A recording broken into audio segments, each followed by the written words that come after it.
At the end of this video, you will master essential data cleaning in Excel. So let's start by setting up Excel. We go to Option, we go to Add-ins, Go. Make sure to tick these two boxes, the Analysis Toolpath.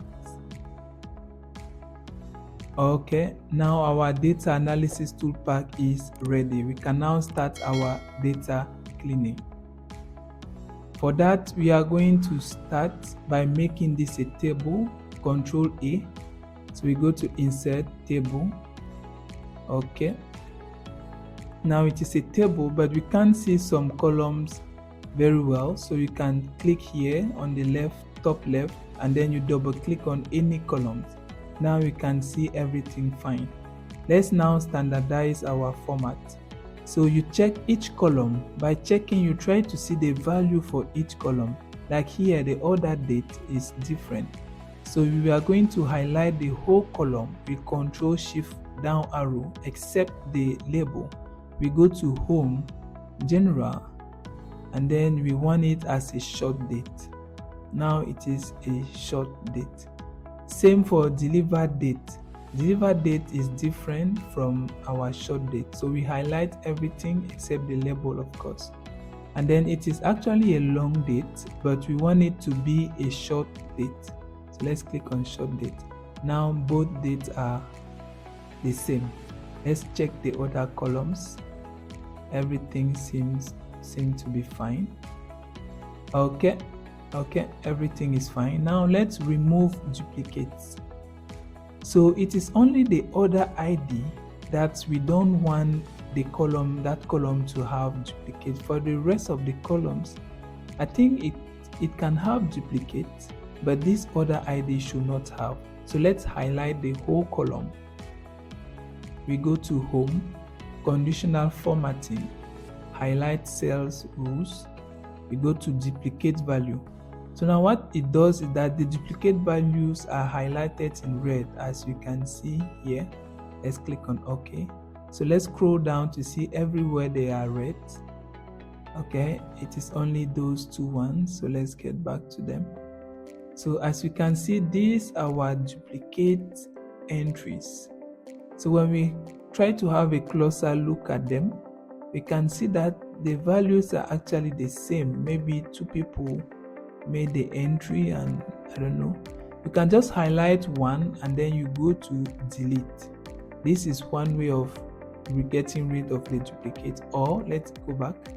If there are many duplicates, you can select the whole table with Control A.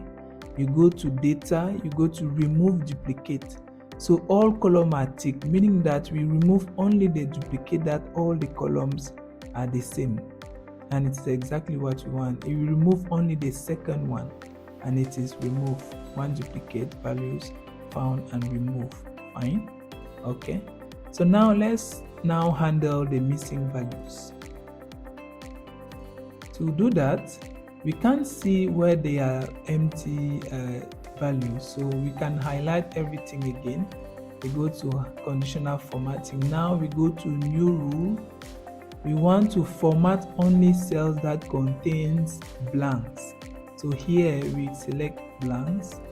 So how do we want it to highlight? So we go to Format. So there are many ways of highlighting the empty cells, but here we just want it to be highlighted in red. Here you can see one red. Let's check. Okay, that means there are only one cell that is empty, and it is in unit price, which is a very critical column.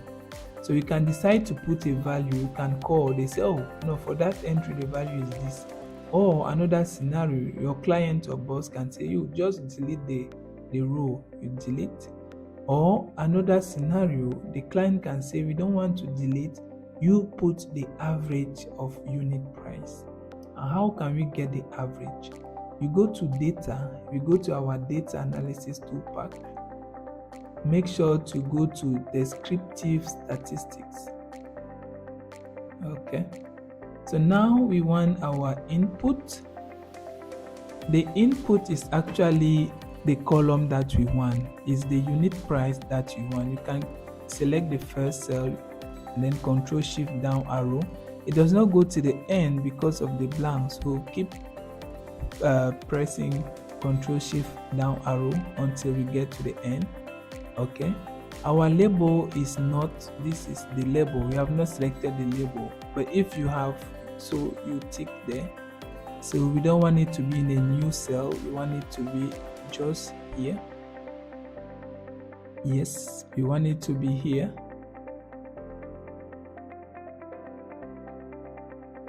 Oh, sorry. Okay, so now what do we want? We want the summary statistics. This is what we want. Now everything is set. We can click on OK and we get our summary statistic.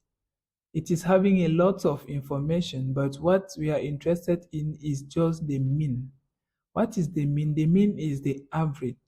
So in the unit price, the average price is 496. So no matter what value was there, this 496 is not that far from that value. So it is fine. So we can delete this summary statistic. Now let's validate our data. For that, we check the value of each column.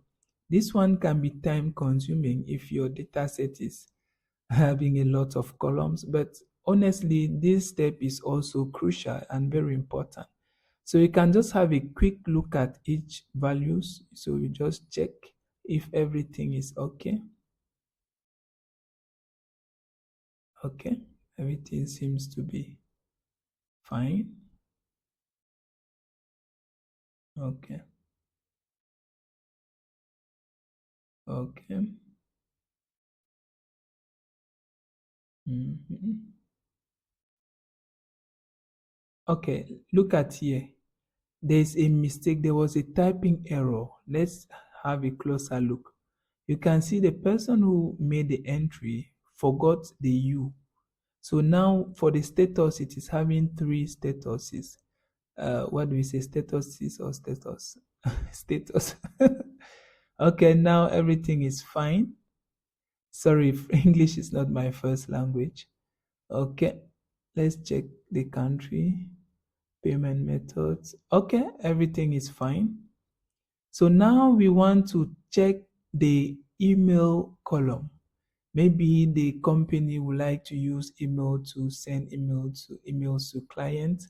So we want to make sure that the emails are actually valid. So let's name the column like email checking. Okay, so we are just trying to look for this symbol. So if we can see the symbol, we assume that the entry was correct. So our equal to is number.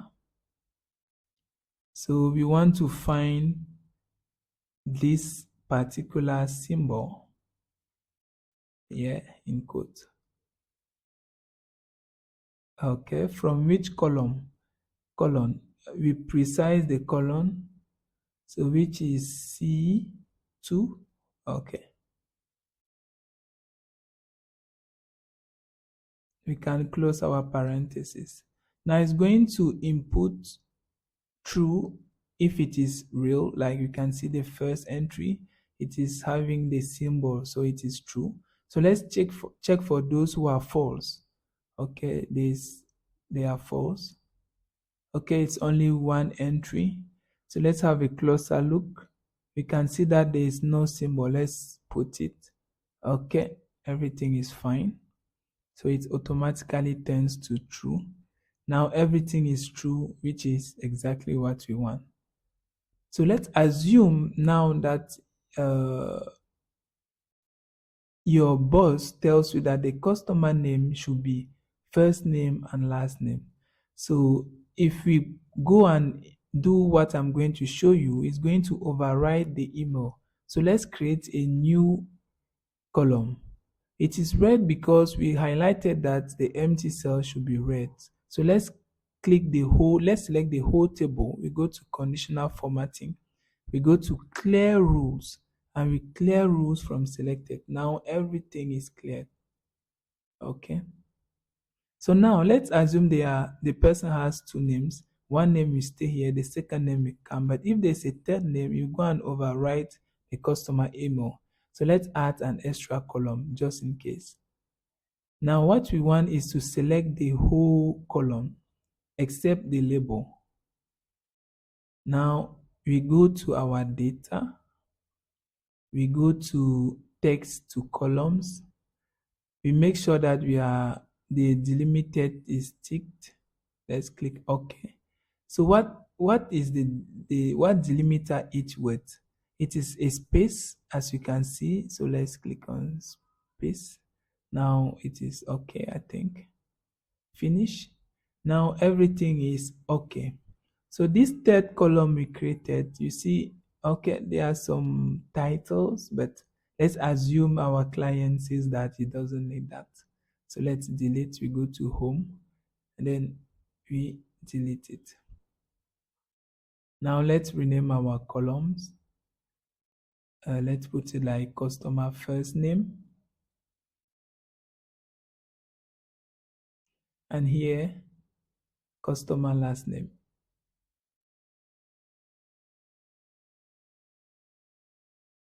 Okay, everything is cool. We are done with our data cleaning. Thank you for watching. Please subscribe to the channel if you like the video. Now, one key point is always to save the clean data as a new file. Never save it straight. So we are going to create a new folder. We will call it clean data. So this is the first step of a whole project. Look at this wonderful sales form and this wonderful sales dashboard. So the first step was the data cleaning. So the next step is data processing.